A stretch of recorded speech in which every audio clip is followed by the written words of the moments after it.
Homeowners, how to prepare and protect for fire season. That's right.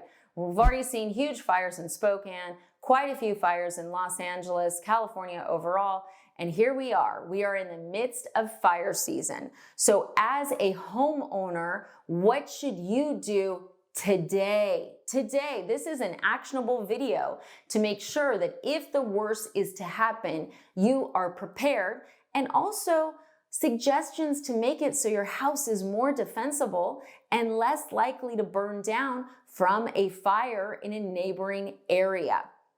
Okay, here's the thing. I lived in Sonoma County during the huge Sonoma County fires. I remember I was coming home from the airport. It was the dead of night. I remember driving through Santa Rosa and seeing the hill that my father lived on lit up in fire. It was one of the scariest things I've ever seen in my life. Thankfully, my dad was able to get out. He came and he stayed with us for a couple weeks, but we had weeks where our home was at threat, his home was at threat, and many people lost their houses. This was right around the time of the Paradise fires as well. Sadly, many of my clients lost their homes. So what I'm going to share with you is what they wish they knew, or some of them did, that made the whole after fire rebuilding of life easier.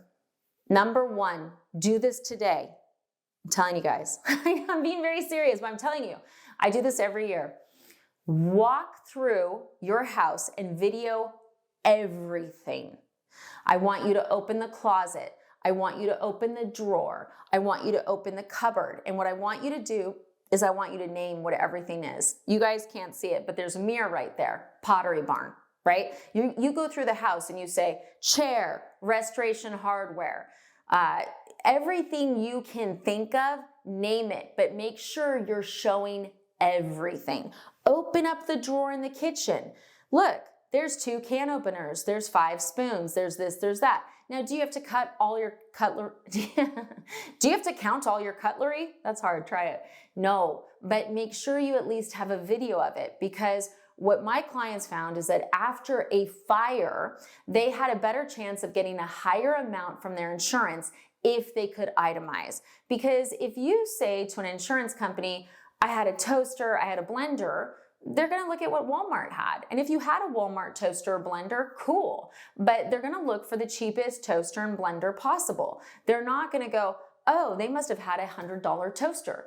Oh, they must have had that $500 blender. That's why you want to name stuff out and show it. TV, everything. And you're like, well, Jen, some of it's not valuable. I don't care. Take a video of it. Take a video of it, guys. Or I don't know what the names are. Take a video of it. How detailed do you get? Look, vary. Do I go into my closet and open every single drawer? Yes, I do. If I go into my closet and I have a couple nice handbags over the years, I will name brand them. You know, the other ones I'm still name branding, even if they're $100, $50, because guess what? That's real money that if the worst was to happen, I would be losing. Same thing for you. And if you were to lose your house in a fire, guys, trying to recreate what was in your house is really, really difficult. But having this very detailed video will make itemizing so much easier. Now, if you want to go next level and you love spreadsheets, and if any of you guys make this and it's really cool, please share it with us. Share it with all of us. Itemize. I would recommend, like, as you buy stuff, especially if you're in a super high fire prone area, keep the receipts. Just keep the receipts, start it, add it to the list. It's all the little stuff that adds up quick. People always think about, oh, well, I don't have designer handbags. Oh, I don't have art, right? If you have art, you need to name it for sure. I don't have any of this. Okay, it's a picture frame. When I bought it, it was probably $15. To buy this picture frame now would be $45. That's $45, right? Am I gonna remember that I had this picture frame there if I don't have a video? Probably not. Vase, right? How much was a vase? It's Jonathan Adler. It's not cheap. I love vases. You know, you want to itemize everything. So that's number one. Would I go outside and include patio furniture? Yes. Would I do a video of landscaping? I would. I would do a separate video of landscaping. Some policies cover it, some don't. But once again, there's nothing that can hurt you with having too much video. Can't hurt you. Get it all, use it for yourself to itemize. Now, what else? Defensible space. So I would argue right now, I wouldn't argue, I'm telling you, if you're in a space right now where fires are prone, if you're anywhere in California, guys, if you're in Washington, Colorado, I mean, there's a couple suspects we consistently see on the fire maps. You need to go outside and see if there's anything highly flammable around your house. Okay, so obvious. Do you want a wood pile near your house? No, that's a terrible idea. And if you're like, well, it's great during winter, cool, it's kindling during fire season. That's a terrible idea. Move that far away from your house. What else? Propane tanks, right? You've got a grill. You're like, oh, I've got a grill right on the backyard. If there was a fire in the neighboring community, do I want that propane tank anywhere near my house? No, I'm going to put it as far away from my house as possible, because if any fire goes near that thing, boom. You don't want the boom, okay? So watch out for that. What else? If there's a fire nearby, you can easily, this is what people don't recognize. I think a lot of people with fires think that your house gets taken just if it's that wave of fire. Ash. It's the ash in the air. The ash in the air is still hot in many cases. So if you have a bunch of dead leaves in your gutters, kindling. If you have a bush that's crispy by your front door, kindling. You know, I literally walked around. We have a property in California, even though we did move to Florida, that's where we live most of the time. I walked the whole perimeter and I looked for dry bushes. I looked for trees that were touching the house. I looked for, you know, anything that could be argued, you know, anything that could really catch the house on fire. That's what you're looking for. You don't want to be like, oh, it's so pretty. It's finally going over the roof. It's kindling. No, thank you. No. So you want to go through and really look at defensible space. I would also recommend, if you're thinking of doing some level of gardening and you love plants, look for the plants that are not flammable. There are literally plants that are less flammable.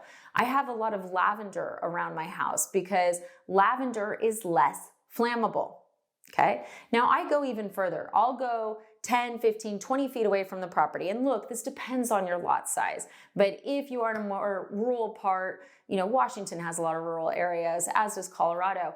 I would argue go 20, 30, 40, 50 feet out. You want as much defensible space as possible. So does it take time? Does it take hard work? Does it cost money if you're not doing the hard work? Yes, but is it worth the money to not have the fire? Oh yeah. And look, could your house still be taken down? Totally. That's the thing. If you live in an area where there's fires, you could always lose your house to a fire. If you live in an area with a hurricane, guess what? You could lose your house to a hurricane. If you live in an area with tornadoes, guess what? You could lose your house to a tornado. Every part of the United States right now has pretty much something that makes it a little bit unsafe. So I think we all need to recognize that it could happen and just prepare for it the best we can. So what else? Documents. Know where your documents are. I recommend, look, when I still lived in California, I would have a go bag every single summer. Like June through October, I had a go bag. And then we had those crazy fires in LA in January. So honestly, if you're in California, you should probably have a go bag all the time. What's in your go bag? It's the documents you need. So social security card, data, your birth certificate, anything super valuable to you. So, and I would recommend having a safe that you keep this in. Personally, would I ever leave out any documents or checkbooks around a house? No. It needs to be somewhere secure. It needs to be in a locked drawer. It needs to be somewhere, because the unfortunate reality is, if let's say there's a fire near you, your house isn't even being burnt down, you've evacuated, well, all the thieves come out with their toolkits. We've seen it all the time. We saw it in Lake County. You know, the police are out there, but at the same point, they can't protect everyone's house. So do I want to make it easy for the thief to steal my identity? No. If my house burns down, do I want to go to Social Security? Do I want to go and get all this stuff again? No. So I would have important documents in your go bag. And then I would have what actually really matters to you. And I think that's always interesting. It's weird. Like the first time we had the really big fires, I hadn't done any of this. You know, my wake up call was really the Santa Rosa fires. And the big thing for me was, it was videos. It was the old school videos of my son. It was my son's teeth. Weird, I know. But it was like the baby stuff. That's what was most important to me. Like, of course, I had my credit cards, I had my checkbooks, I made sure I had all my responsible financial things, but it was the videos that aren't on a phone and photo albums. Like, that's the stuff I was grabbing, but it's not something you want to be grabbing at the last minute. If you're like, well, I don't want to prep a go bag now, guys, just write down what's going to be in it so you can grab it. You know, have some clothes ready, have an extra set of clothes ready always, have clothes by the bed. And I know it sounds so paranoid and crazy, but we actually had friends during the Santa Rosa fire. They lost their house, and literally the fire was at their front door before they even knew about it. That is terrifying. That is scary. That is why you want to go back. Okay? So look, I could go on and on and on with tips, but the big things are this. Do a video of every single thing that you own in that house.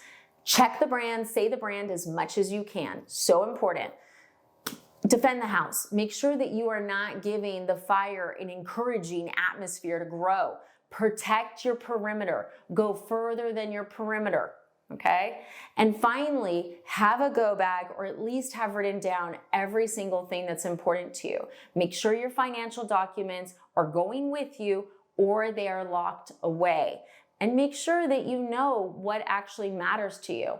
In my case, I didn't think that was the stuff I would grab. I thought I would grab, you know, handbags or something. Who knows? I don't even like handbags, but you know, I thought I would grab, in theory, the higher value items. But in reality, none of that matters. So I hope this video was helpful. If you're like, okay, thanks, Jen, I want to refi though, give me a call. We're always happy to help you guys out with refinances, mortgage questions, but please do that video today. You'll be thankful for it. 786-933-2077. Thanks for watching.